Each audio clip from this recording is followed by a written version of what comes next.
Bienvenue dans cette formation gratuite sur DaVinci. On va voir ensemble toutes les pages du logiciel. On va même d'ailleurs faire un montage de A à Z. Je vais aussi vous donner mes raccourcis et mes rushs pour qu'on puisse du coup faire la vidéo ensemble. Et vous verrez qu'à la fin de cette formation, vous saurez comment monter une vidéo sur DaVinci. Pour info, je m'appelle Maxime, je suis vidéaste pro depuis pas mal de temps. Je réalise des vidéos pour mes clients, pour ma chaîne YouTube et aussi pour mon école de vidéo qui s'appelle aussi Vidéaste Pro.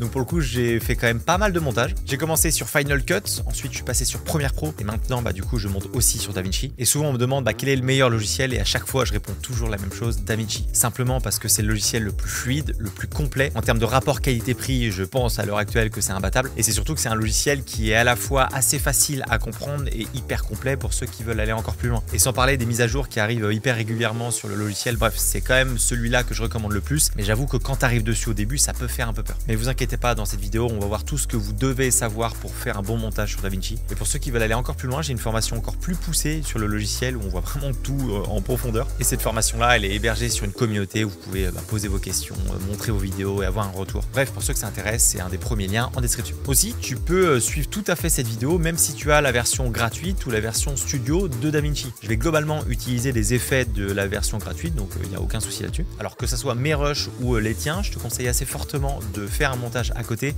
Vous allez voir que ça sera beaucoup plus facile et un peu plus simple, on va dire, à comprendre si vous êtes en train de faire un montage justement en suivant cette vidéo. Et donc pour télécharger mes rushs et aussi mes raccourcis, c'est le premier lien en description. Ok, on est bon, on va commencer et je vais te montrer rapidement la vidéo qu'on va monter ensemble. Alors je m'appelle Maxime et j'ai réalisé un rêve d'enfant qui était de monter et d'aller à la pointe Cadignan.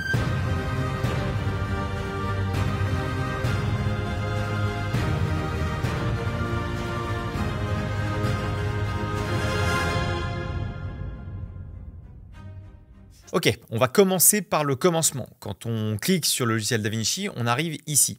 Alors ici, c'est la base des bibliothèques. En fait, DaVinci fonctionne sous forme de bibliothèque et pas en fonction d'un fichier par projet. Au contraire, là, on va avoir une bibliothèque on va pouvoir séparer en fonction des différents projets que vous avez. Mais entre guillemets, là, typiquement, si on prend mon exemple à moi j'ai 4 bibliothèques. J'ai mes projets pro et là-dedans, par exemple, j'ai quelques clients sous des sous-dossiers et dans ces sous-dossiers-là, j'ai aussi différentes vidéos. Et j'ai un peu ça pour, ça c'est sur mon ordinateur directement, le local database c'est dans votre ordinateur. Et ensuite, là j'ai des tests de formation et j'ai aussi mes vidéos YouTube. Moi déjà, je vous conseille de séparer vos bibliothèques en fonction de vos différents projets. Ça sera bien plus simple pour vous y retrouver et honnêtement, s'il y a un conseil que je peux donner aussi sur DaVinci, c'est que vaut mieux être organisé parce que c'est tellement complet, c'est tellement avancé qu'il ne faut rien laisser au hasard. Donc nous, pour notre vidéo, on va créer ensemble une nouvelle bibliothèque. Donc pour ça, si jamais vous ne l'avez pas, cet écran-là, c'est ici, hop, vous l'ouvrez, là, la bibliothèque de projet s'ouvre. Et on va en bas et on fait ajouter une bibliothèque de projet. On lui donne un nom, on va l'appeler portrait. Hop. Ensuite, on va choisir l'emplacement. Alors, l'emplacement, c'est hyper important que vous preniez un endroit qui est rapide. Soit vous hébergez cette bibliothèque-là directement sur votre ordinateur, qui a du coup, lui, un disque en interne qui est très rapide, soit sur un SSD ou alors un NAS si jamais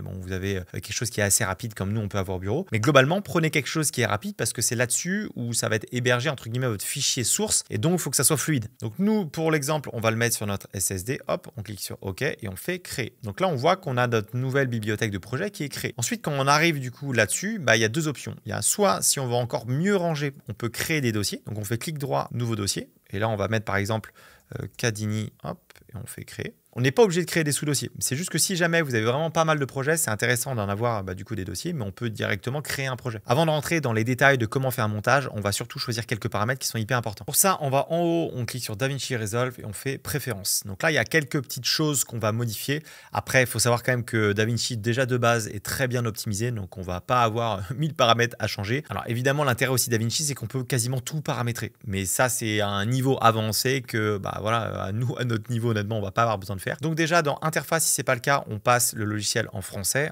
Ça paraît à peu près évident, mais ça sera plus facile comme ça. Ensuite, en dessous, dans enregistrer et charger, il y a plusieurs choses qu'on va cocher. Alors déjà, si jamais ça c'est pas coché, enregistrement continu et sauvegarde automatique, vous le cochez bien. Ça veut dire que vous avez pu en fait à enregistrer, à faire les commandes S comme on avait l'habitude de faire avec Premiere. Là, en fait, le logiciel, dès que vous allez faire une action, il va enregistrer. Donc ça, c'est un bonheur et c'est hyper pratique. Et une autre option qui peut être intéressante à cocher, c'est sauvegarde de la timeline. En fait, ce que ça va faire, c'est que quasiment toutes les 10 minutes, vous allez avoir une nouvelle version du logiciel logiciel qui va être enregistré. Et ça, typiquement, c'est pratique si, je sais pas, vous avez bossé pendant pas mal de temps sur un projet, vous l'envoyez à un client et finalement le client vous dit ah non, je préférais la version d'avant, et vous pouvez pas faire des commandes Z et revenir en arrière. Et donc avec ce paramètre-là, vous pouvez aller chercher une ancienne version pour la recharger dans le logiciel et ça, c'est plutôt pratique. Donc moi, j'ai mis enregistrement toutes les 10 minutes. Ça va pas enregistrer 15 000 fichiers. Il y a un moment, il y a une espèce de roulement qui se fait et qui va supprimer les anciens fichiers. Mais du coup, je suis sur 10 minutes, 2 heures et tous les 2 jours. Et donc pareil, vous pouvez aussi choisir où est-ce que vous allez l'enregistrer. Ensuite, globalement, toutes les autres paramètres ici, on les touche pas.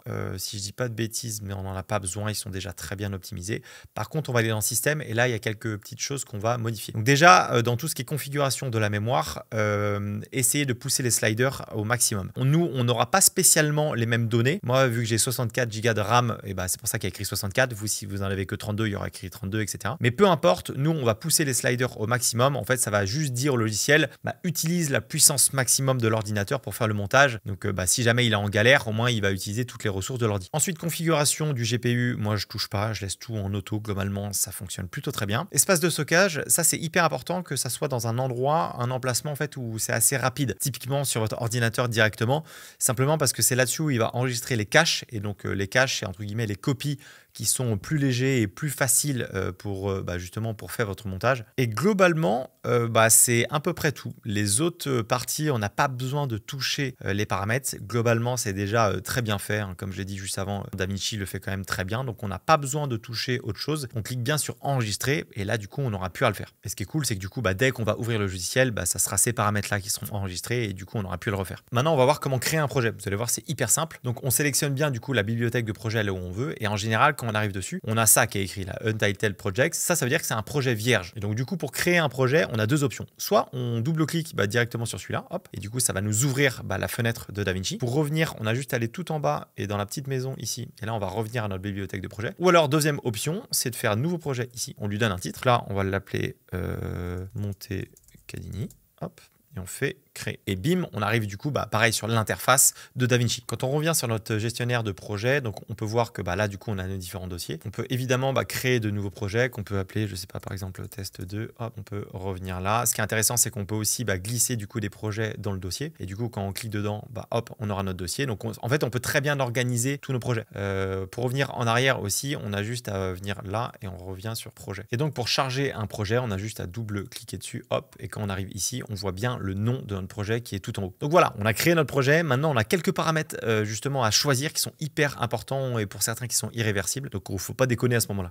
Donc, pour changer les paramètres justement de notre projet, on va en bas à droite et on clique sur la petite roue juste ici. Et là, il y a une fenêtre qui s'ouvre. Donc, il y a pas mal de petits paramètres qu'on va changer. Le premier, c'est la résolution de la timeline. Donc, quand on clique dessus, on voit qu'on en a plusieurs. En fonction de ce que vous voulez faire, soit de la HD, soit de la Full HD, vous pouvez choisir. Nous, là, on va partir sur plutôt un projet en 4K. On peut aussi modifier manuellement. Si là, vous pouvez mettre, vous pouvez choisir entre guillemets la résolution que vous voulez. Nous, on va rester en 3800. Ce qui est intéressant aussi, c'est que là, on a la possibilité de passer directement en mode vertical. Si jamais vous préférez faire un Reels ou quelque chose comme ça. Format pixel, on ne bouge pas. Par contre, ça, très important, la fréquence d'image de la timeline. Alors, on va faire très simple parce que du coup, il y a énormément de choix. Si vous avez filmé à 25, 30, 50 ou 100 images par seconde, vous choisissez bien 25 ici. Et si à l'inverse, vous avez filmé en 24, 30, 60 ou 120 images par seconde, vous sélectionnez 24. Ça, c'est un réglage qui est hyper important et qui va jouer sur la saccade de votre vidéo. Et le problème, c'est que si vous vous trompez maintenant, vous n'allez pas pouvoir changer après. Donc, c'est très important de le faire ici parce que si vous avez fait votre montage et que vous vous rendez compte que la fréquence d'image n'est pas la bonne, vous ne pouvez pas la changer. Vous êtes obligé de recommencer un nouveau projet et du coup de repartir à zéro. Donc, nous, vu qu'on sait qu'on a filmé avec pas mal de plans,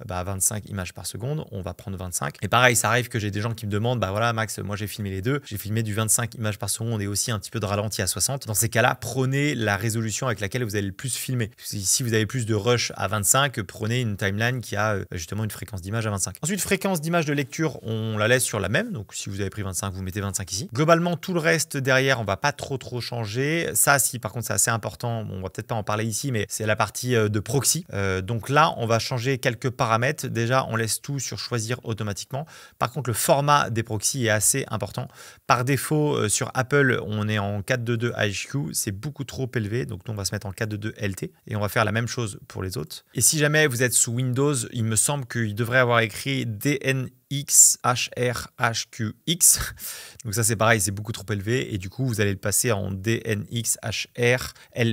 Ensuite ça vous cochez bien et vous le mettez à 5 secondes. Ça veut dire que dès que vous n'avez pas touché votre ordinateur, au bout de 5 secondes, lui va mouliner pour justement générer les fichiers proxy pour que votre montage soit plus fluide. Donc ça on coche bien et après globalement on laisse un peu comme ça. Ensuite mise à l'échelle, on touche à rien. Si ce n'est ça, résolution différente, vous cochez bien mettre à l'échelle sans renier l'image. Ça veut dire que si jamais vous êtes trompé et vous avez fait un projet du coup en 1080p et que finalement vous dites ah mince je veux l'avoir en 4K, et du coup il va automatiquement faire la mise à l'échelle pour que justement vous n'ayez pas du tout de différence en termes de taille de fichier sur votre timeline. Et ensuite globalement la gestion de la couleur on laisse comme ça. Ça c'est les endroits pour mettre les luttes, donc ça c'est pareil, c'est pas intéressant pour l'instant, sachant que vous allez voir que DaVinci fait quand même déjà pas mal de luttes directement en interne. Et on touche à rien pour les autres et on clique bien sur enregistrer. Maintenant qu'on est là, on va encore faire quelques petits paramètres. Je vous promets, on n'est pas loin, d'ici peu on va se mettre sur le montage. Là on va ajouter des raccourcis, on va en avoir pas mal besoin pour tout le long de la vidéo, donc je vous conseille de prendre les miens parce que moi je les ai entre guillemets optimisés pour que ça aille encore plus vite. Et donc quand vous avez bien téléchargé le fichier qui est, je vous rappelle, en première ligne dans la description, on vient en haut dans DaVinci et on fait personnalisation du clavier. Donc là moi j'ai les miens, en général vous allez vous être sur DaVinci Resolve qui sont honnêtement pas mal du tout, c'est juste que moi j'ai optimisé les miens. Et du coup pour ajouter les miens, vous cliquez dans les 3 petits points ici et vous faites importer les pré-réglages, vous venez glisser le fichier par-dessus et après vous n'avez plus qu'à revenir ici et du coup sélectionner pile et face DaVinci. On clique bien sur enregistrer et on est bon, on a les mêmes raccourcis. À noter aussi que si jamais vous venez de Premiere Pro, vous ne pouvez pas transvaser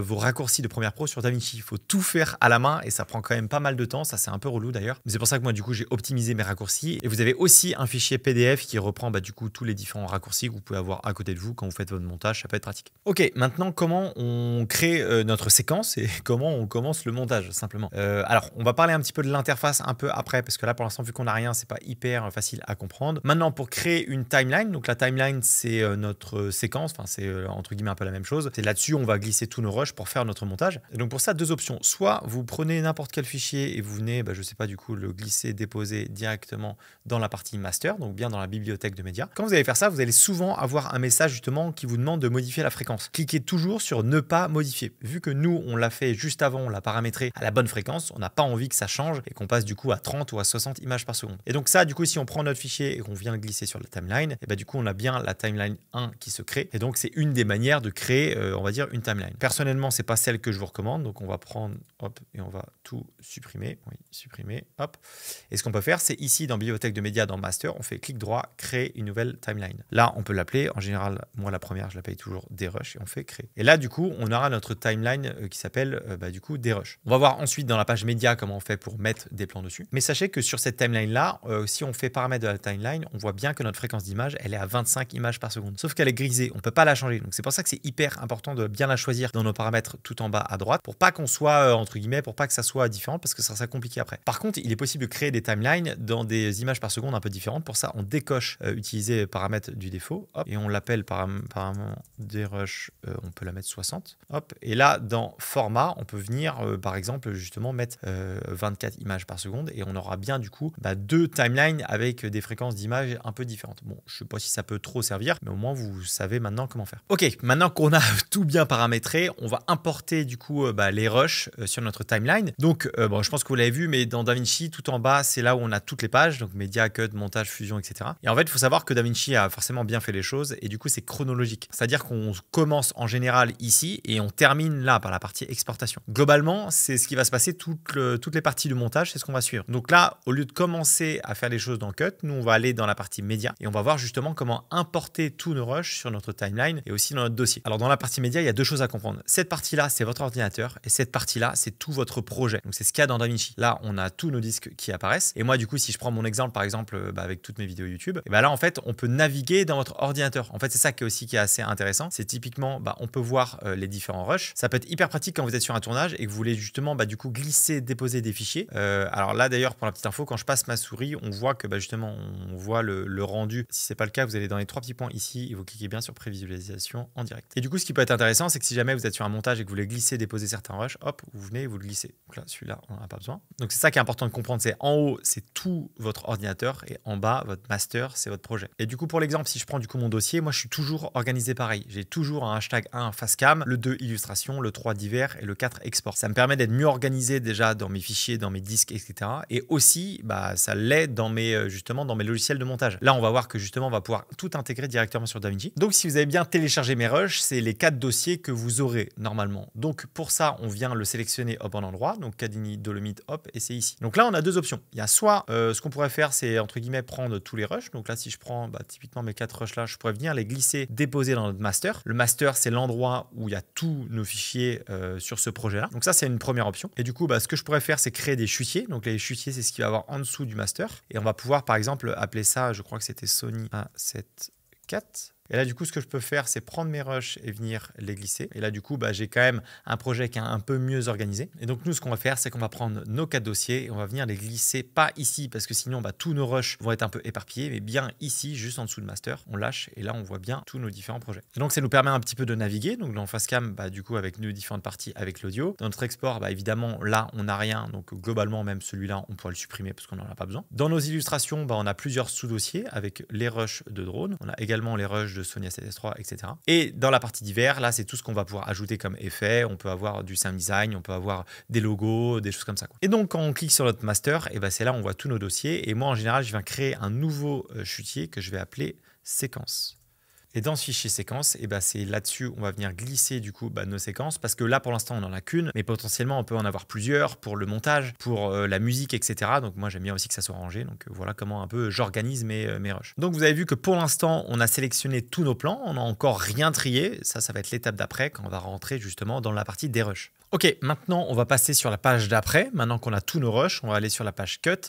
C'est ici qu'on va faire notre dérush. Vous allez voir que c'est une partie qui est hyper importante dans le montage et il ne faut pas la négliger. Donc déjà dans la page cut, ce qui est différent, c'est qu'en fait, tous nos rushs sont en haut. Avant dans la page média, ils étaient ici et ça c'était notre, du coup tous nos disques durs. Là sur la page cut, c'est l'inverse. C'est du coup tous nos rushs de notre projet qui sont du coup ici. Donc nous maintenant, on va se mettre dans la partie dérush. Le dérush, c'est quoi? C'est sélectionner le meilleur moment de chaque plan. En fait, quand on filme, je pense que vous avez dû le voir, mais au début, tu as un petit mouvement de caméra, le temps que tu appuies sur Rec, le temps que tu trouves le bon mouvement, ensuite que tu éteignes. Finalement, sur 10 secondes de plan, il y en a peut-être que 2 ou 3 qui est intéressantes. Et c'est ça, en fait, la partie du dérush, c'est à ça que ça sert. C'est à prendre uniquement les plans qui sont intéressants qu'on va pouvoir utiliser. Et donc pour ça, on a plusieurs méthodes. On pourrait typiquement prendre des rushs et les glisser sur la timeline. Et ensuite, pourquoi pas aller effectuer des cuts à l'intérieur. Et du coup, enlever ces parties-là. Ça peut être une méthode, mais bon, je ne suis pas sûr que ça soit la plus efficace. Deuxième option, c'est de cliquer du coup sur notre rush. Et donc là, on voit à peu près le plan. Et dès qu'on voit un endroit qu'on trouve intéressant, le moment où on ouvre la porte, hop, on peut faire un point I, qui est le point in, du coup, qui va sélectionner le plan. Et par exemple, hop, quand la porte se ferme, on fait le point O. Et ensuite, on vient glisser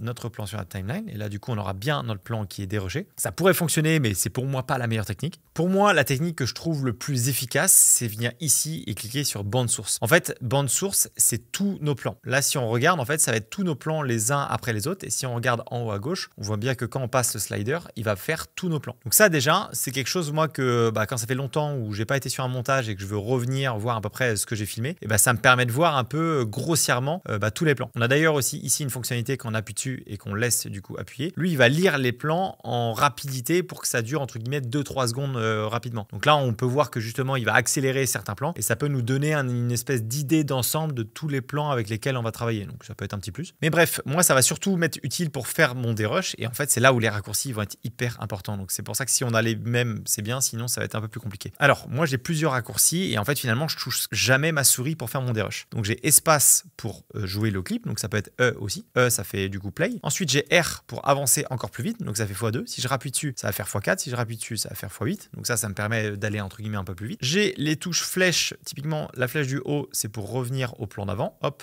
Et là, du coup, je peux passer de plan en faisant du coup la flèche du haut ou la flèche du bas. Et donc, globalement, j'avance avec espace. Ensuite, R pour aller plus vite. Si je veux aller en arrière, j'appuie sur Z. Si je veux aller en arrière encore plus vite, j'appuie sur A. Et là, ça va aller 2 fois plus vite en arrière. Et surtout, ce qui va m'intéresser, moi, c'est de mettre mon point I. Donc ça, c'est mon point d'entrée. Donc j'appuie sur I. Je me dis, OK, je veux sélectionner pile ce moment-là. Hop, je vais revenir un peu en arrière parce que c'était pas vraiment là. C'est le moment où il ouvre la porte. Hop.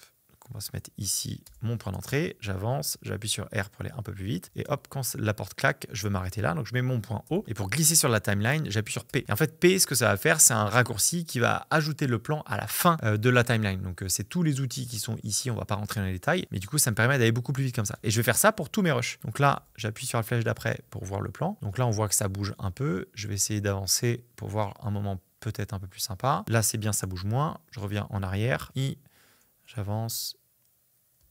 O, et on fait la même chose. Et en fait, je vais venir faire ça pour tous mes plans. Et en fait, ce qui est un peu intéressant, c'est que le but, c'est que vous ayez vos doigts exactement, justement, sur les 4 lettres, donc A, Z, E, R. Ça vous permet du coup de naviguer entre vos plans. Et votre autre main, vous mettez 3 doigts sur le I, O, P. Ce qui veut dire que globalement, c'est que quand vous avez vos doigts et que vous êtes du coup un peu plus habitué, vous n'avez plus qu'à regarder uniquement votre viewer. Et du coup, c'est hyper pratique parce que ça permet de gagner un temps fou. Et moi, avant, je le faisais avec ma souris. Et maintenant qu'il le fait directement sur le clavier, vous voyez que c'est quand même beaucoup plus rapide. Donc c'est quelque chose qui demande un peu l'entraînement. De temps en temps, moi, je vais regarder un petit peu mon clavier, etc. Mais globalement, quand vous avez pris cette habitude-là, vous allez voir que votre dérush, ça va vous prendre 2 fois moins de temps que ce que vous pouviez faire avant avec la souris, à regarder, à dire ok, je te clique sur quelle touche, je le glisse, je le dépose. C'est trop long. Et ça peut paraître rien quand vous avez que quelques plans. Là, dans cet exemple-là, on doit avoir peut-être une vingtaine de plans. Mais quand vous avez des centaines de rushs, vous allez voir que chaque technique compte. Et justement, le fait de faire un dérush beaucoup plus rapide, ça va vous faire économiser bien plus de temps. Du coup, une fois que vous avez fait un peu tout votre dérush, donc vous avez pris les moments qui vous semblent pour vous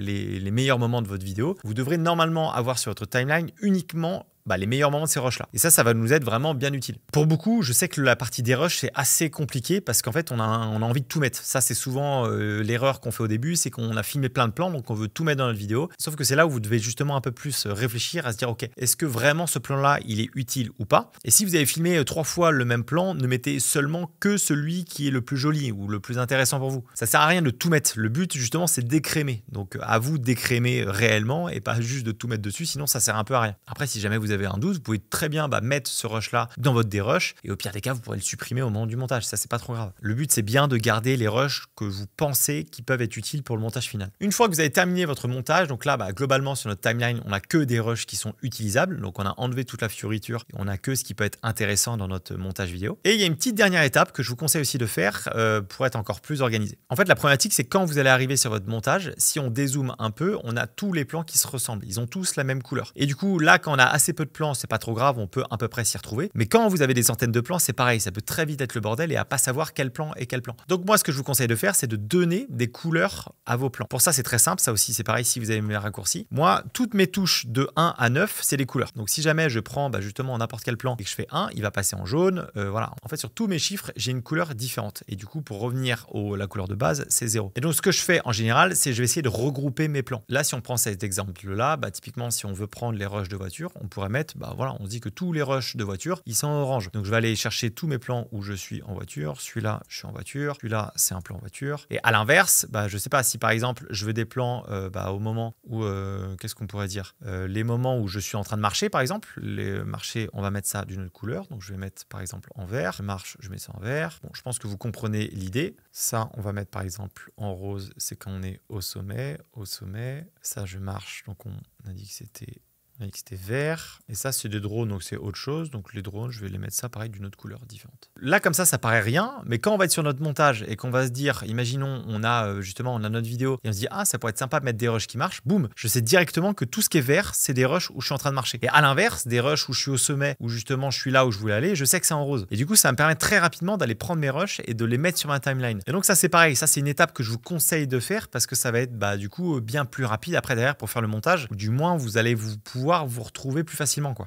Donc là, j'ai fait le dérush pour tous mes plans en caméra, mais il faut aussi du coup que je le fasse pour tous mes plans drone. Une fois qu'on l'a fait pour tous nos plans, globalement, on devrait avoir un bel arc-en-ciel de couleurs. Ça dépend si vous êtes justement si vous voulez l'organiser comme ça ou pas. Mais globalement, on a fini à peu près sur la page cut. Alors, il faut savoir que déjà, on pourrait faire le montage directement dessus. Ils ont un peu tout pensé. On peut mettre justement des transitions, des titres, des effets. On peut vraiment tout faire sur cette page cut. De base, elle a été justement pensée pour simplifier un petit peu le montage. On peut même d'ailleurs l'exporter. Personnellement, moi, je l'utilise pas du tout comme ça. Je fais vraiment juste mon dérush dessus et ensuite, je préfère tout faire sur la page montage. Simplement parce que la page montage est bien plus complète et ça permet, je trouve, d'aller un peu plus vite, quoi. Donc voilà, on a fait notre dérush. Maintenant, on va passer au montage.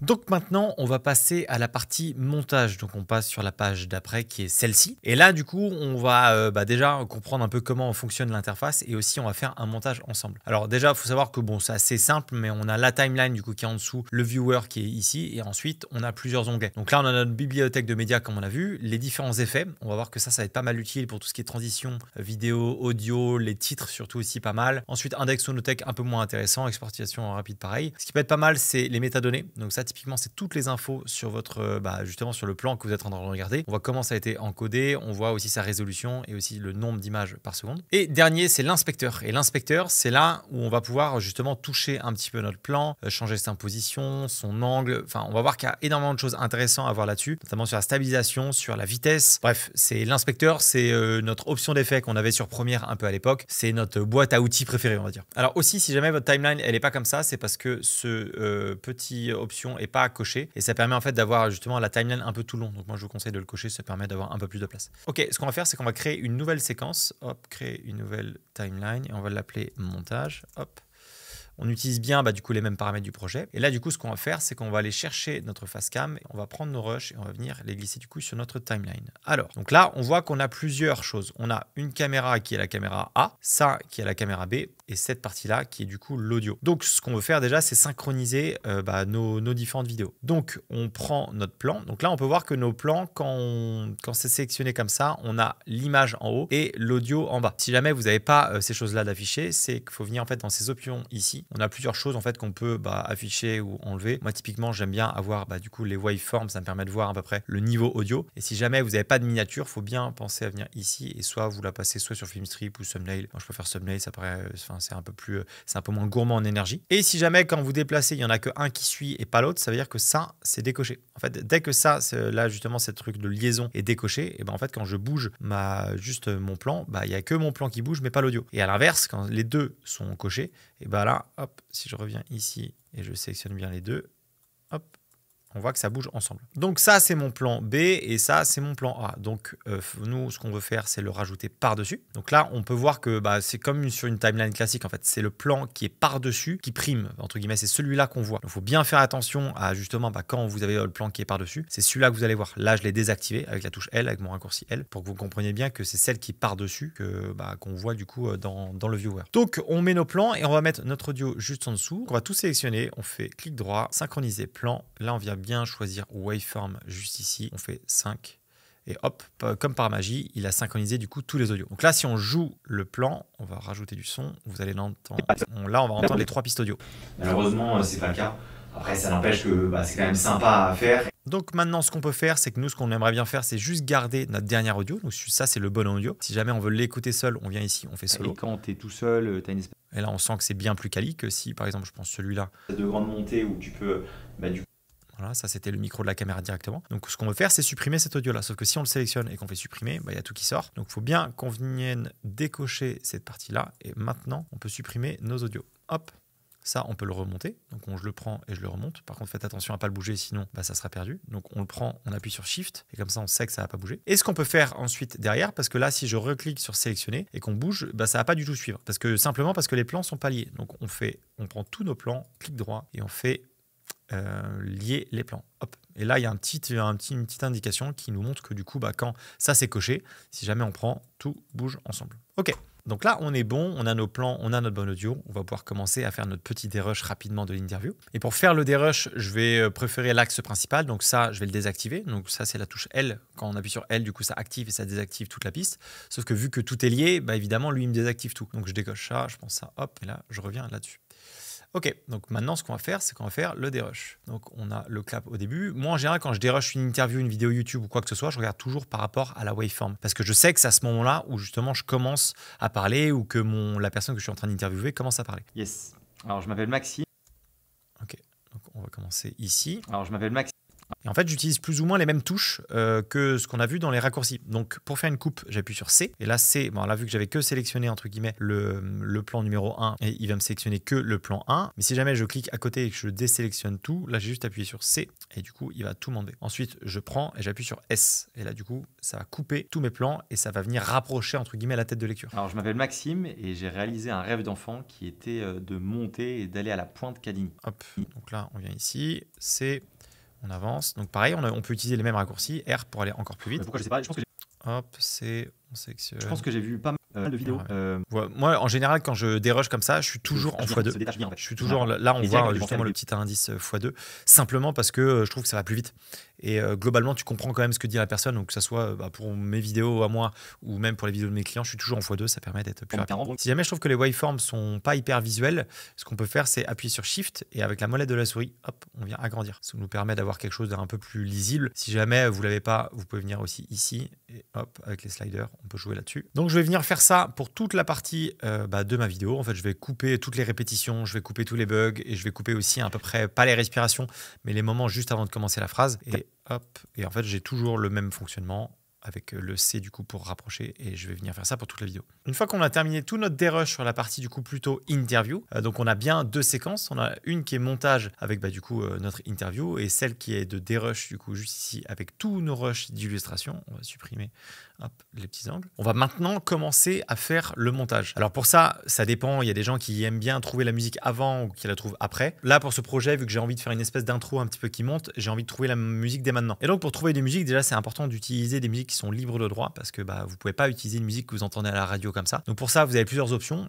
Déjà, il y a la partie plutôt gratuite. Donc je sais qu'il y a énormément de chaînes YouTube avec des choses comme ça. C'est des royalty free music. Donc il y en a vraiment énormément. Et là, il y a vraiment beaucoup de chaînes. Vous avez juste à taper genre free music. Vous mettez un style de musique que vous aimez bien, style cinématique, free copyright ou des choses comme ça. Et vous en trouvez beaucoup. Il y a aussi des sites qui proposent ça. Je sais que Mixkit en propose quelques-uns qui sont pas trop mal. Je sais qu'il y a Pexel ou Pixabay, Pixabay qui a aussi une partie un petit peu musique qui sont pas mal, mais bon, en vrai, c'est juste en termes de qualité sonore, c'est pas incroyable. Et donc, quand on veut des musiques un peu plus de qualité, faut passer avec des sites payants. Je pense notamment à MusicBed qui est un peu plus cher et qui est, mais au moins qui a vraiment des sons qui sont très très quali. Et moi, il y en a un que j'utilise depuis très longtemps, c'est Artlist. C'est quasiment tous mes projets YouTube et professionnels, ils viennent tous de ce site-là et ça permet d'avoir des musiques assez quali. Mais globalement, ce que je vous conseille de faire, c'est d'écouter des musiques. Donc, vous les laissez jouer et en même temps, vous regardez vos rushs. Donc, c'est-à-dire que vous revenez sur cette partie-là et vous venez justement sur la partie des rushs. Vous lancez musique et ensuite vous allez voir du coup vos différents rushs. Alors on peut couper le son ici.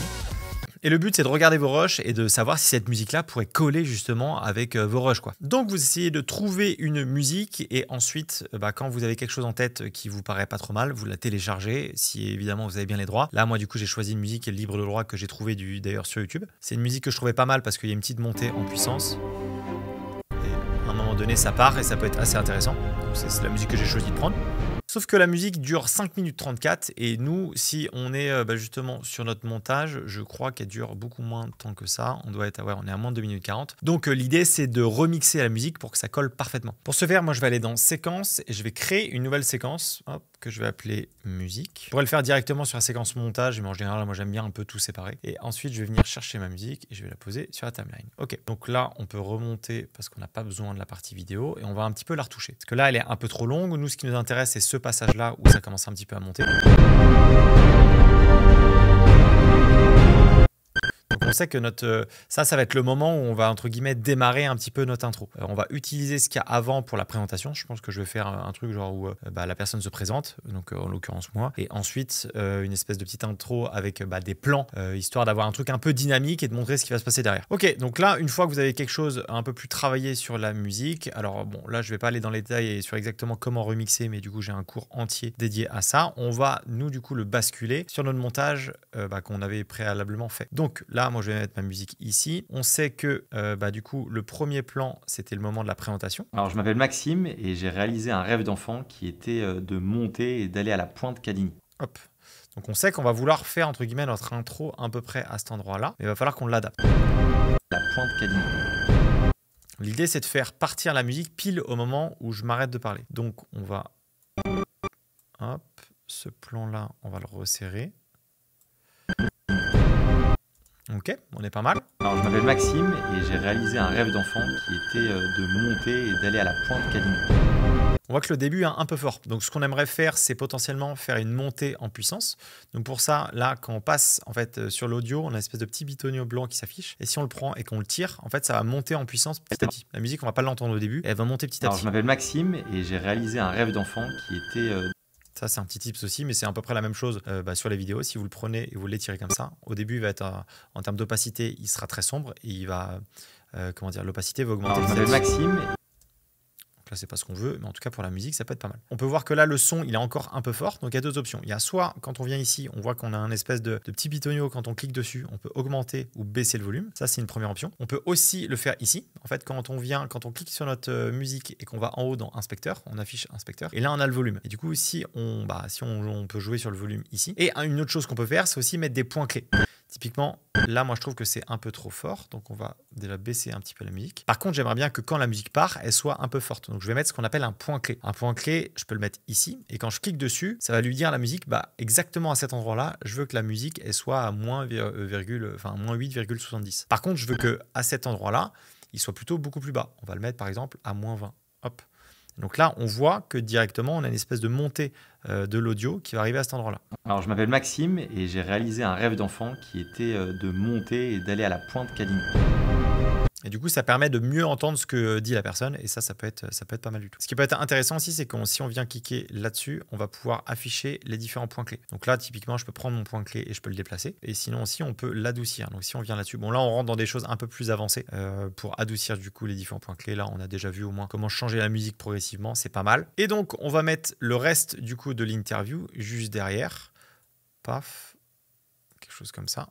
Donc là, c'est pas trop mal. Maintenant, on est un peu loin d'avoir fini, mais on a déjà une bonne base. Ok, pour faire le montage, on va faire ce qu'on appelle un montage en pancake. En tout cas, moi, c'est ma technique. Il y en a plein d'autres qui existent, mais c'est celle-ci qui, je te trouve, fonctionne le mieux pour moi. Pour ça, en fait, on va afficher deux timelines et on va glisser, déposer les rushs sur la timeline du dessus. Alors, on va afficher une deuxième timeline. Donc, on vient cliquer là-dessus. Et là, du coup, on a notre timeline montage qui est ici. Et si je fais plus, on en aura une deuxième. Et du coup, hop, on peut mettre par exemple la timeline des rushs. Moi, ce qui m'intéresse surtout, c'est d'en afficher une en dessous. Donc, je vais venir appuyer là-dessus. Hop, et là, du coup, on a deux timelines. On vient choisir des rushs. Très bien. Là, l'audio ne nous intéresse pas spécialement. D'ailleurs, j'ai même pas trop envie de sélectionner l'audio quand je vais poser mon rush. Donc, je vais désélectionner cette partie-là. Et là, ce qu'on va faire, c'est poser nos rushs sur la timeline. On va peut-être pas prendre l'intro. C'est peut-être un peu plus complexe. Mais si, par exemple, je suis ici, hop, je vais baisser la taille. Voilà. Et moi, faisant des images, je me suis toujours dit que j'aimerais bien aller dans un endroit qui, avec le fond. Et là, du coup, ce qu'on peut faire, c'est dès qu'on voit un rush, on se dit ça pourrait être sympa de voir là, je pense à l'endroit un petit peu final. On peut prendre le rush et venir le glisser, du coup, déposer dessus. Alors là, il ne s'affiche pas parce que j'ai pas de piste. Donc on vient ici, on fait clic droit, ajouter une piste par-dessus. Et là, hop, on vient venir glisser, par exemple, on va dire notre plan ici. Qui se détache bien, en fait, de son arrière-plan. Et direct, en fait, j'ai pensé avec des plans drone que ça. Avec des plans drone. Donc là, justement, je suis en train de parler de plans drone. On va potentiellement aller chercher des plans drone de ce moment-là. Donc je peux venir ici, je peux prendre peut-être ce passage-là. Hop, et je viens le glosser pile là.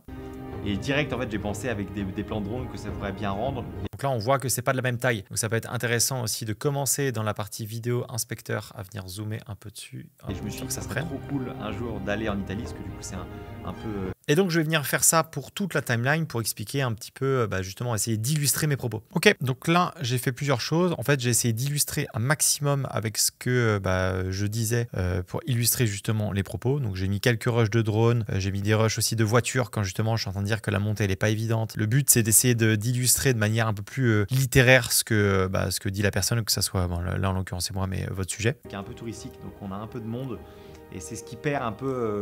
C'est important aussi de switcher entre un peu des plans d'illustration et aussi des plans en face caméra. Surtout quand on a une personne en face qui dit quelque chose qui est un peu personnel. C'est bien justement de repasser un peu en face cam, en tout cas pour ce style de vidéo. Du coup, j'ai un peu fait ça pour tout le long de la vidéo. Et ensuite, je me suis fait une petite intro qui était du coup un peu rythmée sur la musique. C'est-à-dire que j'ai essayé de voir des moments où la musique montait un peu et j'ai essayé de changer mes plans à ce moment-là.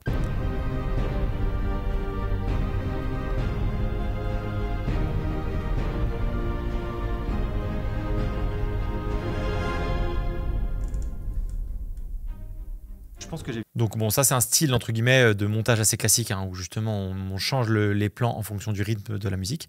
Et par contre, je sais pas si vous avez vu, mais à la fin, là j'ai mis une espèce de... Enfin, en tout cas, la musique s'adoucit. Et en fait, à cet endroit-là, on va mettre un espèce de titre.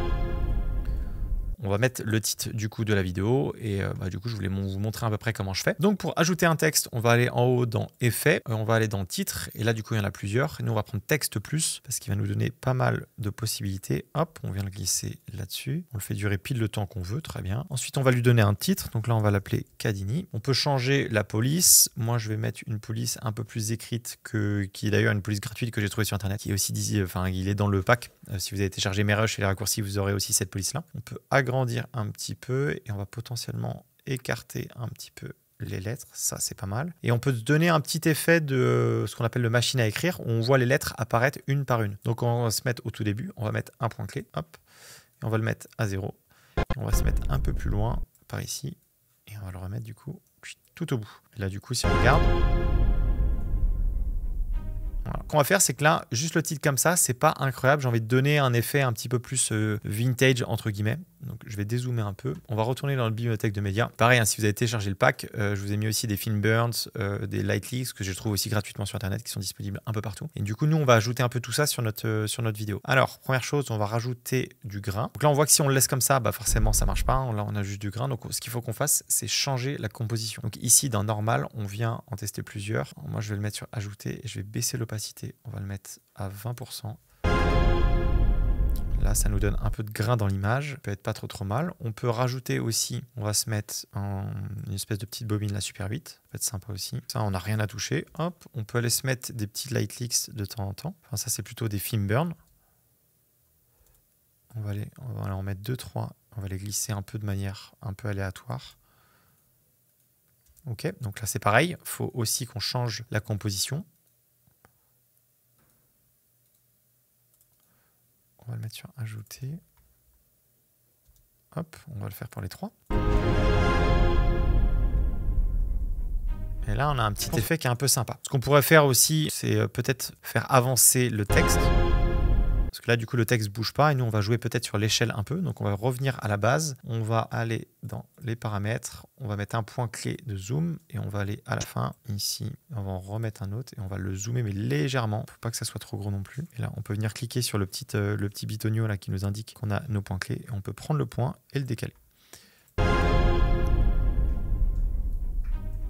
Je pense que là, on a fait un petit titre tout simple. On aurait pu peut-être l'augmenter un poil. Je vais mettre à 1100. Et là, globalement, on a un titre qui n'est pas dégueu.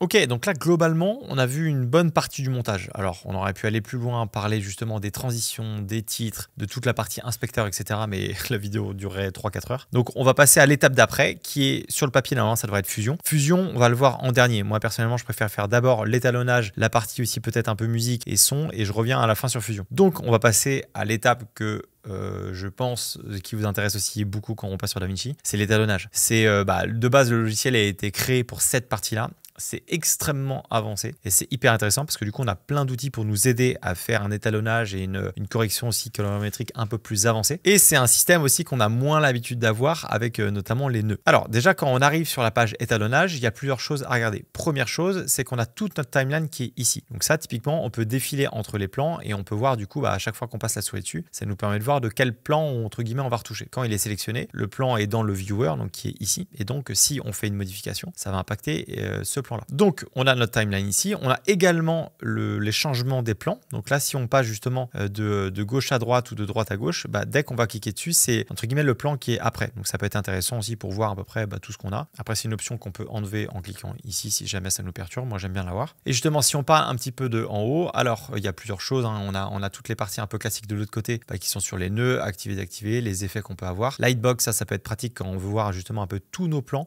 Quand on a fait un étalonnage pour être sûr que tout est à peu près cohérent. De l'autre côté, on a la bibliothèque des médias qu'on connaît, qu'on a déjà vu, et on a aussi la partie lutte. L'intérêt de DaVinci, c'est que de base, il nous donne des luttes de log. Donc là, typiquement, là, on voit que c'est un plan qui est décontrasté, ça sera peut-être un peu plus évident. Donc DaVinci nous donne la possibilité de mettre directement les logs qui correspondent. Du coup, là, j'ai filmé avec un Sony A7S III, donc je sais que je vais glisser ma lutte de log qui est ici. Et ça, on l'a du coup pour le Panasonic, pour Olympus, pour le DJI. On a vraiment quand même pas mal de luttes de log qui sont hyper utiles. Moi, je recommande quand même assez fortement de filmer en log parce que c'est ce qui va garder un maximum d'informations dans notre image. Et donc, c'est pratique. On est juste, entre guillemets, à glisser un seul fichier et on a quasiment déjà un plan qui est déjà bien étalonné. Donc ça, c'est nos luttes. Ensuite, on va parler de la partie nœud derrière. Par contre, là, ce qui est intéressant, c'est qu'on a toutes nos roues. Là, ça va être nos roues colorimétriques qui vont nous permettre de corriger si un plan est, entre guillemets, on a bien fait la bonne exposition. On va voir que globalement, c'est bien de la faire au moment du tournage. Maintenant, si vous n'avez pas fait une très bonne exposition, vous allez pouvoir du coup la faire ou en tout cas rattraper un peu en post-production. Donc, on a la partie roue qu'on verra après. On a aussi énormément d'outils pour justement isoler certaines couleurs, pour aussi traquer. On va pouvoir faire des courbes en S un peu classiques, isoler les teintes de peau, etc. On va peut-être pas voir ça dans cette partie. Et après, de l'autre côté, on a les points clés, ça va moins nous intéresser. Par contre, les scopes, ça va être très intéressant. On va énormément se fier à ça pour faire notre correction colorimétrique, pour être sûr de ne pas faire n'importe quoi et avoir des indications sur notre courbe, entre guillemets, RGB. Ok, et maintenant, on voit au plat de résistance qui est les nœuds. Alors, les nœuds, c'est ce qui représente, on va dire, chaque réglage. On peut en ajouter plusieurs. Hop. On peut, en fait, en général, on va avoir plusieurs, justement, nœuds. Et en fait, chaque nœud sur le papier doit être une correction ou du moins une modification sur l'image. L'intérêt que ça a, c'est que si, par exemple, moi, je mets ma correction, hop, je mets ma lutte de conversion juste ici. Là, typiquement, on va peut-être changer la balance des blancs. On va mettre quelque chose d'un peu plus chaud. Ici, on va remonter, on va baisser un petit peu les tons foncés. Voilà. On peut remonter les tons moyens légèrement. Et en fait, l'intérêt que ça a, c'est qu'on va pouvoir séparer et voir en fait l'impact de chaque correction. Typiquement, là, j'ai rajouté du chaud. Et ben, je peux l'activer et le désactiver pour voir ce que ça donne. Même chose, bon, la lutte de conversion, ça c'est autre chose. Mais si par exemple, à la fin, je donnerais, je sais pas, potentiellement une lutte de look où je veux rajouter un petit peu de magenta dans mes hautes lumières. Hop. On peut venir voir en fait l'impact que ça. Donc en fait c'est ça qui est intéressant, c'est essayer d'avoir un maximum de nœuds. Alors le but c'est, il y a certains étalonneurs qui font des 40, des 50 nœuds. Moi globalement je reste assez simple avec 4-5 nœuds grand maximum. Et l'idée c'est que pour chaque nœud vous veniez modifier quelque chose. Globalement il y a un ordre assez précis à respecter. Il faut toujours que la lutte de conversion soit à la fin. Et on peut rajouter après derrière une lutte de look. Donc là ça va être ici sur ce nœud là on va rajouter justement notre lutte de look pour que ça rende à quelque chose. On peut potentiellement mettre une lutte. Moi je sais que j'ai justement ma lutte sunset que je mets assez souvent. Et du coup, je vais venir baisser un petit peu sa sortie pour pas que ça soit non plus trop poussé. Je vais la mettre à 0,0, quelque chose comme ça. Hop. Donc là, j'ai ma lutte de look. En général, ici, d'ailleurs, on peut les renommer. On peut les renommer. Là, je mets conversion. Ici, je mets look. En général, le premier, c'est tout ce qui va être balance des blancs. Et enfin, balance des blancs, c'est limite le deuxième. Le premier, c'est quand vous voulez enlever du bruit, faire de la réduction de bruit. Sur DaVinci aussi, on peut le faire et honnêtement, ils le font très très bien. Donc ça peut être un gros outil aussi si jamais vous voulez enlever du bruit. Et du coup, en général, c'est ce qu'on fait en premier. Et ensuite, on a notre balance des blancs. Donc là, je vais l'appeler balance des blancs. C'est un peu plus ou moins en fait cette partie-là qu'il faut respecter. Après, chacun l'agence qu'on veut. Il n'y a pas vraiment de règles. Et après, entre les deux, on fait un peu ce qu'on veut. Donc moi, en général, j'essaye de ne pas avoir trop de nœuds histoire de pas trop me paumer. Mais globalement, on pourrait avoir une modification dès qu'on change quelque chose justement dans nos roues chromatiques ici. Ce qu'il faut bien comprendre avec les nœuds, c'est qu'ils sont tous reliés entre eux. Donc ça, c'est le point d'entrée et ça, c'est le point de sortie. Ce qui veut dire que si jamais je désactive ce plan-là, donc c'est-à-dire que là, mon entrée avec mon premier nœud est pas connecté avec mes deux d'après, et on peut voir ce qui sort, c'est pas bon parce que du coup c'est complètement déconnecté. Donc on est obligé que tous les nœuds soient connectés pour qu'on voit notre image de sortie et que ça soit correctement, on va dire que ça sera correctement connecté. Également, quand on prend un nœud et qu'on fait une modification, hop, typiquement là si j'ajoute du rose à fond, en fait c'est tous les nœuds d'après qui sont impactés. Sauf que les nœuds d'avant, ils sont justement pas impactés par cette correction-là. Et du coup, c'est ça qui est intéressant en fait. L'impact qu'on va avoir sur les couleurs, sur les hautes lumières, sur notre luminance de nos plans, va pas impacter ce qu'on a fait avant. C'est pour ça qu'on met toujours la réduction du bruit ici, notre balance des blancs, etc. pour avoir le rush le plus brut possible, quoi. Ok, maintenant qu'on sait ça, on va enlever notre lutte de look. On va laisser du coup notre lutte de correction. Par contre, on va revenir à 0 sur tous les autres. On va peut-être en enlever un qui n'est pas forcément utile. Là, on va rester à 4, 5... réduction de bruit, on va pas le mettre non plus, on va se faire quelque chose d'assez simple à 4. Donc on va déjà voir notre balance des blancs. Ce qui est important justement quand on fait notre correction colorimétrique, on commence en général par la balance des blancs et moi du coup je me fie beaucoup au scope. Donc on en a plusieurs, on pourrait faire aussi avec l'oscilloscope qui peut être intéressant. Là on voit typiquement on va faire une correction colorimétrique assez rapide, mais globalement on voit que dans nos hautes lumières on a pas mal de bleu. C'est normal, on a aussi un ciel, mais je vais globalement réchauffer un petit peu notre plan pour essayer d'avoir une espèce de ligne blanche. Quand il y a une ligne blanche un peu comme ça, globalement, là je vous la fais rapide, mais ça veut dire que notre balance des blancs est pas trop mal. Là, je vais pas trop la pousser et on est sur quelque chose de comme ça. Ok, balance des blancs, ça me paraît pas mal. Et ensuite, on va toucher nos roues colorimétriques pour changer différents paramètres. Alors, on va commencer par l'offset. Globalement, c'est les noms qui sont un peu différents par rapport à ce qu'on peut voir, notamment sur Premiere, mais c'est sensiblement la même chose. Offset, c'est l'exposition. Donc là, ça va impacter vraiment toute l'image. Donc si on baisse, il y a toute l'exposition qui va baisser. Si on augmente, tout va augmenter. À l'inverse des trois, les trois, ça va toucher des parties précises de notre image. Lift, c'est tout ce qui est basse lumière et point noir. Donc là, c'est vraiment notre bas de notre scope qui va être augmenté ou baissé. Donc ça peut être intéressant quand on veut remonter des tons sombres. C'est clairement nos tons sombres. À l'inverse de gain, qui est là plutôt nos tons clairs, nos tons éclairés et la partie plutôt haute lumière justement dans notre plan. Donc là, c'est la même chose. Si je les augmente, tout va prendre. Si je les baisse, c'est plutôt nos tons clairs qui vont baisser sans que ça impacte trop justement nos taux sombres. Alors ça va forcément les impacter parce que l'idée c'est que ça soit gradué, à l'inverse justement de ce qu'on peut avoir juste au-dessus. Typiquement là si je prends mes hautes lumières et que je les baisse, là on voit que nos tons sombres baissent très très peu. Et c'est ça qui est intéressant de le faire directement sur les roues, c'est que c'est beaucoup mieux gradué. Donc ça va impacter toute l'image, mais ça reste un peu plus, on va dire, un peu plus naturel. Et gamma, c'est nos tons moyens. Donc là il va prendre en fait les tons qu'on a au milieu. Là on voit que si on fait des grosses modifications, on voit qu'à un moment donné ça bloque et dans les hautes lumières et dans les basses lumières. Donc là un plan comme ça, globalement il n'est pas trop mal exposé. Ce que je peux faire c'est baisser un petit peu mes basses lumières et je vais augmenter aussi les autres. Les tons moyens sont pas trop mal et donc là on a quelque chose qui est pas trop mal. On a également en fait d'autres réglages qui vont nous permettre justement d'être un peu plus ciblé vraiment là sur la partie haute lumière. On a la saturation, la teinte aussi qui va jouer du coup sur les couleurs et aussi sur ce qu'on en voit un peu dans les teintes. On peut rajouter un petit peu de contraste en changeant le pivot. Donc le pivot c'est que ça va entre guillemets changer l'endroit où on veut qu'il y ait du contraste. Là on est sur des choses un peu plus avancées, on va rester assez simple là-dessus. Et globalement on a fait quand même une rapide, mais on a fait une correction colorimétrique. Donc là, si on fait l'avant-après, on voit quand même de ce qu'on a rajouté. Notre lutte de correction, ici, et ici, la balance des blancs. La lutte de look, on n'en a pas besoin, on verra ça un peu plus tard. Et donc maintenant, on va venir le faire pour tous les autres. Donc à chaque fois, on va rajouter 2 nœuds. Ici, on va mettre notre lutte de correction qui est Sony, pouf, on va la mettre ici. Là, on va changer notre balance des blancs si on a besoin. Et ici, du coup, on va faire notre petite correction. Et on va venir le faire pour tous. Aussi, un autre petit exemple, mais c'est quand on a du face cam. Là, typiquement, dans une interview, forcément, vu qu'on a coupé plusieurs plans, si jamais je fais ma retouche ici, j'ajoute une lutte et que je vais du coup sur les autres plans, je l'aurai pas. Et le problème, c'est que vu que c'est le même plan, c'est un peu embêtant. Donc nous, ce qu'on veut, c'est le faire pour tous les plans de face cam. Donc pour faire un étalonnage sur tous du coup les rushs, ce qu'on va faire, c'est qu'on va venir ici, on vient sur la miniature, on fait clic droit et là, on va faire utiliser les étalonnages partagés. Ensuite, on fait notre petite colo. Donc, on va ajouter notre lutte de conversion ici. Là, on va pouvoir peut-être retoucher un peu les peaux. Je vais être en Color Slice et je vais changer un petit peu la luminance légèrement. Je vais rajouter peut-être un poil de un peu plus rosé. OK. Et là, par exemple, je vais rajouter peut-être, je vais remonter un peu mes tons moyens et je vais baisser mes hautes lumières assez légèrement. OK. Là, j'ai un truc qui me va. Et du coup, vu que en fait, j'ai cliqué sur les étalonnages partagés, lui, tous les plans avec la base qui ont la même base, donc là, vu que c'est un seul plan, vu que c'était une interview, et il va faire l'étalonnage sur tous ces plans-là. Donc là, ça se voit pas, mais hop, là, ça se voit. Donc ça peut être pratique aussi quand vous avez justement des plans un peu face cam. Là, je trouve que justement, je peux revenir un peu et baisser légèrement mes hautes lumières.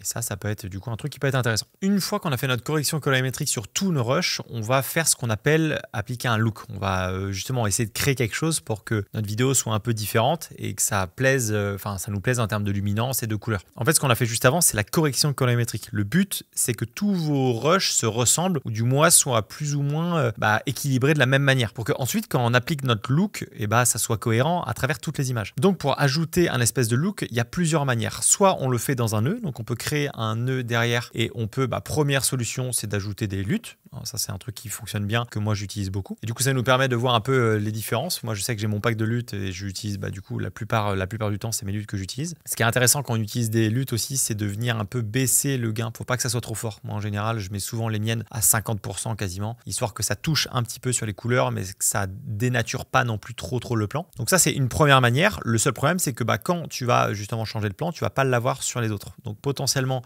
c'est pas top. Donc soit tu le dupliques à chaque fois et tu crées un nouveau nœud, ou alors l'autre possibilité c'est d'aller en haut. Donc en fait ici c'est les nœuds qui impactent uniquement ce plan là, et quand on va cliquer sur l'autre petit point, ça, les nœuds qu'on va pouvoir créer ici, là, si on fait ajouter un nœud, ça va du coup impacter tout notre timeline. Donc là, si, imaginons, je fais une dinguerie et je mets du rose là-dessus, et sur tous nos plans, en fait, ça va impacter justement tous nos plans. Donc nous, évidemment, c'est pas ce qu'on veut faire. Par contre, si jamais on veut ajouter un look à toute notre vidéo, on peut peut-être le faire. Donc là, si je mets ma lutte sunset ici et que je vais baisser le gain, je vais le mettre à 50, à la moitié quasiment, hop.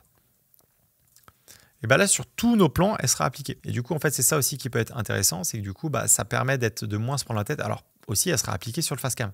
Donc, voilà, faut que ça soit un style qui soit assumé et qui vous plaît. Mais ça peut être intéressant, du coup, d'utiliser cette technique-là pour ajouter une lutte un peu partout. Donc, ça, c'est une manière aussi d'ajouter justement un look. Et la dernière manière, donc là, c'est plutôt, on va pas du tout le faire sur cette partie-là, mais plutôt sur chaque plan, c'est d'aller nous-mêmes créer, entre guillemets, notre look, quoi. Donc, ça allait toucher peut-être dans les couleurs, enlever un peu de teinte, remonter. Enfin, voilà, là, c'est plus à vous.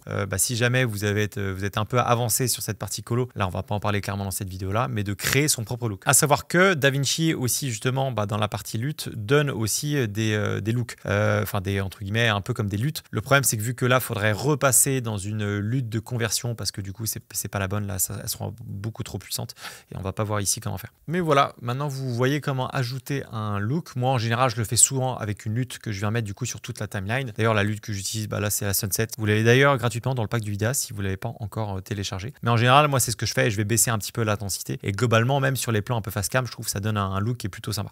La partie fusion, c'est un petit peu comme la partie After Effects de Premiere. C'est là-dessus où on va faire tous nos effets. C'est un logiciel qui est très complet et c'est une partie justement qui est hyper complète aussi, qui demande pas mal d'entraînement ou du moins d'intérêt pour ce genre de choses. Donc c'est là-dessus où on va faire l'animation de texte, des effets, supprimer justement en arrière-plan, faire un petit peu de motion design. On peut détourer les objets. Enfin bref, c'est vraiment une des parties qui est hyper complexe, mais qui est très bien amenée avec un fonctionnement assez simple finalement comme la partie étalonnage. Moi, je vous avoue que c'est clairement une des parties que j'utilise le moins, simplement parce que moi le motion design pour moi c'est un métier à part entière et je suis pas excellent là-dedans. Donc en général soit je vais utiliser des templates déjà toutes faites, soit je vais faire appel à un motion designer si jamais je peux pas. Maintenant j'ai quand même pas mal de bases sur Fusion et du coup je vais vous montrer un peu comment faire un petit effet pour que vous aussi vous puissiez comprendre déjà comment ça fonctionne et après si vous vous chauffez allez encore plus loin. Alors à noter, ce qui est intéressant c'est que déjà là en fait il faut sélectionner un plan et quand on va dans Fusion il va directement être chargé. Si jamais vous voulez faire une composition Fusion, vous êtes dans la partie séquence, vous faites créer nouvelle composition Fusion et là on va l'appeler titre par exemple.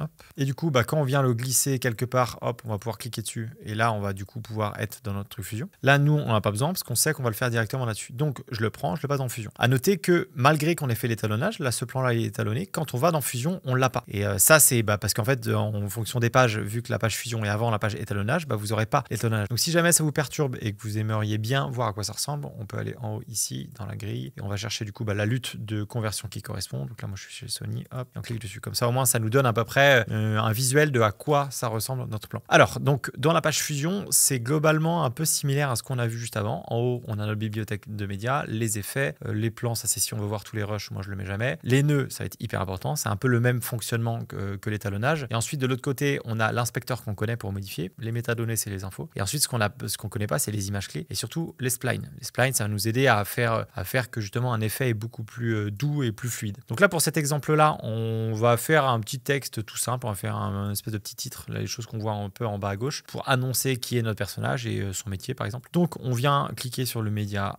1, on va ajouter un texte juste ici. Alors en fait, on a un fonctionnement de nœud. Donc c'est un peu la même chose que dans la partie étalonnage, c'est que là, c'est le média d'entrée et ça, c'est le média de sortie. Donc tout ce qui se passe entre ces deux médias-là, et justement, c'est ce qu'on verra du coup à la fin. Si là, je mets un texte et je mets un peu ce que je veux et qu'on revient à la partie montage, je l'aurai bien. Donc nous, on va faire un petit effet de texte assez simple. On va mettre le nom, hop.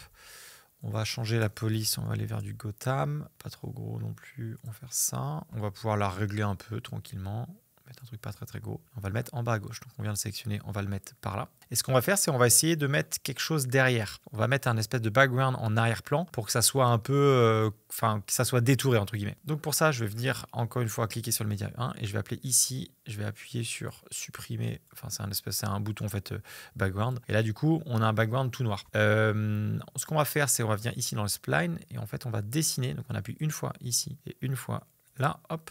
En fait, l'idée, c'est de dessiner sur le background. Donc là, c'est normal si on voit rien. Et on va augmenter un petit peu la largeur de la bordure. Comme ça, c'est pas mal. Et on va pouvoir modifier un peu la longueur. On va pas faire un truc qui est un peu trop grand non plus. On va essayer de faire un effet assez simple. OK. Donc là, on en a un. On peut venir zoomer.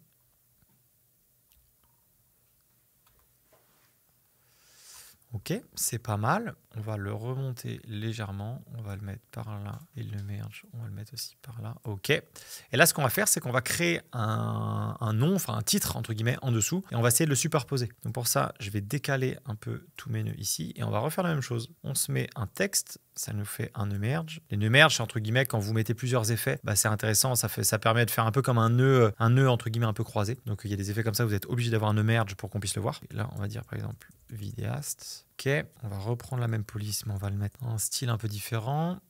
Gotham, hop, ça très bien. On va le baisser en taille et on va le mettre juste en dessous. L'idée, c'est de faire déjà une espèce de superposition et on va changer de couleur. Donc là, le texte, je vais le passer en noir. Ok, et on va refaire la même chose.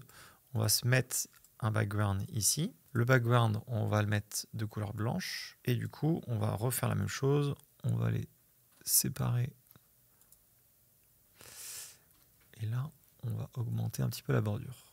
J'aime bien l'idée que ça soit un petit peu en décalage. Je trouve ça un peu sympa. Donc, je vais le décaler légèrement ici. Hop. Et le titre, pareil. Rebaisser histoire que ça ne mange pas trop. Ok, donc là, globalement, on a un petit texte qui est pas mal. Si on joue justement la partie, on voit qu'il n'y a pas d'animation. Donc nous, là, ce qu'on va faire, c'est faire une petite animation un peu sympa avec du flou de mouvement, histoire que ça soit plus intéressant à regarder. Alors, pour ça, on va voir à quel moment on veut que notre titre apparaisse. Hop, donc là, on aimerait bien que notre titre apparaisse ici. Donc ce qu'on va faire, c'est qu'on va jouer avec des points clés. On va sélectionner notre nœud merge. Donc ça, c'est notre premier... Et on va mettre un point clé juste ici. Ensuite, on va aller 5 images en arrière. Donc pour ça, on peut jouer sur les flèches. On fait 1, 2, 3, 4, 5. Et on remet un point clé ici. Et là, on va le faire, en fait, on va le faire arriver par en dessous. Donc, on va décaler ça juste ici. OK. Et là, du coup, si on regarde, hop, on a une espèce de petite animation juste de cet endroit-là. Et en fait, on va revenir faire la même chose pour tous les autres. Donc, on vient là, on met un point clé, on retourne 1, 2, 3, 4, 5. Et celui-là, on le baisse. Hop. Et là, on a un petit truc. On va l'améliorer parce que là encore, c'est pas hyper fluide. Et donc pour l'autre, on va refaire la même chose. Pour ça, on va aller reprendre le nœud merge. On va regarder où est-ce que ça a commencé. Avec notre point clé, avec ça, on peut naviguer entre les points clés. Donc là, on sait que le début de l'animation, il est à cet endroit-là. Donc on peut prendre mode en nœud et mettre, hop, et appuyer ici pour avoir un point clé. Et même chose de l'autre côté, on appuie pour avoir le point clé. On revient sur notre autre effet et on va aller à l'autre point clé, bim. Donc ça, c'est la fin entre guillemets de notre animation. Donc on revient là, on remet un point clé, on revient ici, on remet un point clé. Paf. Et maintenant, quand on revient là, justement, c'est à ce premier point clé là, c'est là où on va le décaler. Hop, hop. Je m'appelle Maxime et là déjà, si on regarde, c'est pas mal. Je m'appelle Maxime et ça manque un petit peu de flou de mouvement. C'est très net, tout est très net. Donc pour ça, c'est très simple. On prend le nœud merge, on va dans paramètres, on fait flou de mouvement. Moi, en général, je le mets à fond parce que sinon, c'est pas assez. Et on va faire ça pour tous les autres. Paramètres, flou de mouvement à fond, paramètres, flou de mouvement à fond. Ok, et voilà déjà à quoi ça ressemble. Bon, forcément, ça demande un peu plus à l'ordinateur, mais là, on voit qu'il y a du flou de mouvement qui est mis. C'est un peu plus sympa. Maintenant, l'effet est encore un peu trop, on va dire, linéaire. Donc pour ça, on va dézoomer. Hop, on va se remettre. Et on va utiliser ce qu'on appelle les splines. Les splines, c'est ce qui va nous permettre d'adoucir justement les changements. Donc là, en fait, là, on voit rien parce que rien n'est coché. Donc, il faut tous les cocher. Hop, on vient bien tous les cocher. Et là, on voit que c'est là où on a nos animations. Donc, on peut appuyer sur ce bouton-là pour que ça s'agrandisse. Et ensuite, soit on les sélectionne un peu comme ça, ou alors ce qu'on peut faire, c'est faire CTRL-A. Et ensuite, on appuie sur la touche S. En fait, S, ça va faire une petite courbe. Et du coup, ça va permettre à l'animation qu'elle soit plus douce. Qu'on a une espèce de vitesse au début et ensuite que ça ralentisse. Je m'appelle Maxime et j'ai réalisé. Et là, on a une petite animation qui n'est pas trop mal. Donc là, je vous ai montré dans les grandes lignes à peu près un petit effet, on va dire, d'animation de texte sur Fusion. Maintenant, il y a largement moyen de faire beaucoup plus de choses que ça sur Fusion. C'est vraiment très, très poussé comme logiciel. Mais au moins, comme ça, vous avez à peu près les bases et au moins le fonctionnement de comment ça se passe avec les nœuds. Maintenant qu'on a vu la partie Fusion, on va aller voir la partie Fairlight. Donc en fait, c'est un endroit où on va voir toutes nos musiques, toute notre voix, etc. Donc là, c'est vraiment ce qui va être par rapport au son. Donc comment le régler, comment l'optimiser. C'est une partie aussi qui est hyper importante parce que une belle image mais qui est un peu défoncée, c'est pas trop grave. Par contre, une vidéo avec un son qui est catastrophique, c'est pas bon du tout. Donc c'est pas du tout une partie à négliger. Encore plus quand vous avez une interview comme ça avec quelqu'un, c'est important de bien le faire. Alors déjà, ce qui est important de voir, c'est le même fonctionnement. De toute façon, globalement, toutes les pages de DaVinci, c'est à peu près pareil, où on a en haut les différents onglets avec les médias, les effets, etc. Par contre, nous, ce qui va nous intéresser, c'est le vumètre, première chose, et aussi le mixeur. Le mixeur, vous allez voir, c'est quand on va toucher un peu toute la piste. Mais du coup, si on prend déjà le vumètre, c'est ça. Donc en fait, c'est la représentation des pistes. Donc, typiquement là, parce que là nous c'est que l'audio, donc on a l'audio A1, A2 et A3, je crois qu'on n'a rien. Et du coup, bah, justement, on a ça c'est la représentation de nos pistes. Si j'enlève l'audio et que je joue, là on voit qu'on a notre voix du coup qui est ici et notre musique qui est derrière, parce que notre musique est sur l'audio A2. Donc chose très importante quand vous retouchez la musique, c'est hyper important de regarder justement cette partie-là. C'est votre bus 1. C'est en fait tout ce qu'il y a dans votre musique, c'est à l'export, c'est ça que vous allez entendre. Et donc, il faut que ça soit, entre guillemets, équilibré. Typiquement, quand vous avez un mix de voix et de musique, il faut jamais que ça aille taper dans le rouge. Si jamais vous avez quelque chose, bon, là, je ne sais pas si je vais réussir à le faire. Voilà. Si vous avez des indications comme ça, que ça tape dans le rouge en haut, ça veut dire que c'est cramé. Et ça veut dire que vous perdez de l'information. Ça veut dire que ça va grésiller et ça, c'est pas bon du tout. C'est très important que vous fassiez attention que votre son soit pas trop fort. Bah, sinon, c'est pas du tout agréable pour la personne à entendre, quoi. En général, ce que je fais, c'est que quand j'ai une vidéo comme ça avec une voix, la voix, j'essaie de l'avoir entre les -3 et les -9 dB. Donc, ce que je fais, c'est que je passe la piste en solo et ensuite je l'écoute. Alors, je vous conseille plutôt de faire ça avec un casque ou des écouteurs, ça sera beaucoup plus précis. Dans tous les cas, il faut le faire un petit peu à l'oreille et aussi au vumètre, histoire d'être sûr. Mais globalement, faut quand même être un peu équipé, sinon vous n'allez pas trop entendre la différence. Donc là, on voit que je suis plutôt autour des -15, -10 dB. Donc, potentiellement, je pourrais remonter pour que ça soit un peu plus haut. Si je le fais là, ça va un peu modifier toute l'audio qui sera dessus. Donc moi, ce que je préfère faire en général, c'est prendre l'audio, aller en haut dans l'inspecteur et d'augmenter un petit peu le volume. On va le faire assez légèrement. Tu vois, c'était un endroit où je voulais aller, quoi. C'est pas hyper accessible en voiture, surtout que nous on avait loin un vas. Ce qui est important, c'est que que ça aille pas écréter, que ça aille pas taper en haut. Ça, c'est très important. Là, on est pas mal. On voit qu'il y a des parties où je parle un peu moins fort, donc on pourrait venir les régler à la main. Mais nous, on va normaliser l'audio. On va faire ça en sélectionnant toute notre partie audio. On fait clic droit, normaliser les niveaux de l'audio. Et là, on va choisir. En général, -6, c'est pas mal. On peut même mettre un peu moins. On va se mettre à -4. Hop, on clique bien sur indépendant. Et là, on fait normaliser. Et là, en fait, ce qu'il va faire, c'est qu'il va rééquilibrer un petit peu tous les audio que vous avez. Ça permet justement d'avoir quelque chose qui est un peu plus homogène. Là, ça se voit peut-être un peu moins parce qu'il y a assez peu de coupures, mais globalement, quand vous avez une interview, et bah forcément, il y a des fois où on entend un peu moins et des fois où on entend un peu plus. Le fait de normaliser l'audio, ça va permettre de tout mettre au même niveau. Et ça, du coup, c'est assez important. Bon, après, c'est bien quand même de l'écouter parce que de temps en temps, il peut faire quand même des grosses variations. Tant qu'on est sur la voix, je vais vous montrer un peu aussi ce que j'applique en général moi, quand j'ai une interview comme ça. Donc, il y a 2 réglages à toujours mettre quand vous avez une voix off comme ça ou une interview. C'est la dynamique et l'IQ. Là, c'est pour ça que c'est intéressant de l'utiliser dans la partie mixeur et pas dans la partie égalisateur parce que quand vous allez taper dans le mixeur, ça va prendre toute la piste. Donc, toute la piste A1 sera impactée par ce que vous allez faire. Donc, en général, moi, je mets 2 choses. Je mets en premier lieu de l'IQ. Donc, soit vous êtes ingé son, vous êtes trop fort et vous savez exactement quoi augmenter, quoi baisser, etc. Moi, c'est pas mon cas. Donc, en général, je vais mettre des pré-réglages et que propose DaVinci qui sont souvent pas mal du tout. Donc, ce que je vous conseille de faire, c'est d'écouter. J'aimerais bien aller dans un endroit avec le fond qui se détache bien, en fait. Et vous faites un avant-après.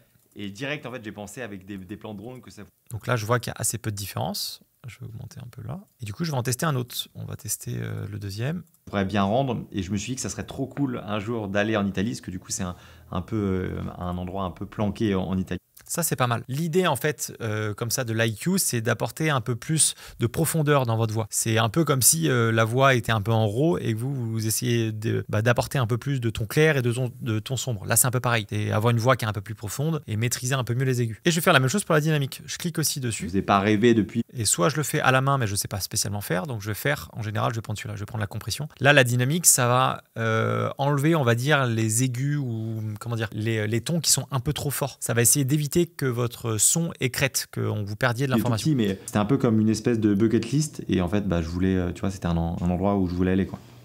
La dynamique s'entend un peu moins. C'est vraiment plus l'IQ qui est un peu plus importante. Et donc là, globalement, en ayant juste fait ces 2 paramètres-là, et vous avez, on va dire, amélioré la qualité de l'audio. Bien sûr, on pourrait faire beaucoup plus de choses, mais déjà, avec ça, vous êtes pas mal. Ensuite, ce qu'on peut voir, c'est la musique. Alors là, on voit en fait que c'est séparé en 2. Ça veut simplement dire que votre piste audio, elle est en stéréo. Donc si jamais vous voyez, là, typiquement, je suis en mono.